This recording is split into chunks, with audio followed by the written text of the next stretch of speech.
John Solomon. Let's start with the breaking news, and I believe you might have a little bit of news to break either tonight or tomorrow. Yeah, I do. We'll lean into it right now. So this email was, and these intercepts were part of a very secret U.S. program where we spy on our enemies. And the government has the ability to determine if this email is real, but the technology it would have to reveal would be very sensitive. And so there is a balancing act that has played out here in the last few weeks as people decided what to do with this.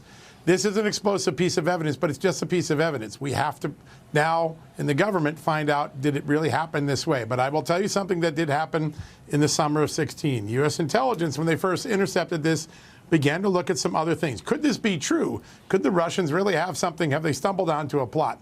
One of the things they intercepted were text messages that showed that the first thing Hillary Clinton was going to do was to turn to Vice President Joe Biden and see if he would take the first blow against Donald Trump. Would he go out right in the middle of July and say, I think Donald Trump's got a Russia problem?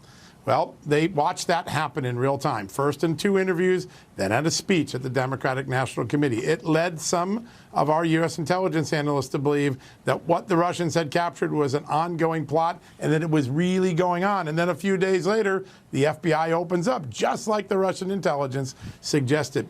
What we are sadly lacking is a complete investigation. This 10 years later, Chris Wray's FBI, John Durham's investigation, the U.S. Intelligence Committee, James Comey never fully investigated this. We could authenticate this if we put our elbow grease into it. The government owes us an answer to find out if this is all true. But Joe Biden did make that. Tomorrow morning, we're going to show you how Joe Biden's actions match what the Russian intelligence was predicting would happen.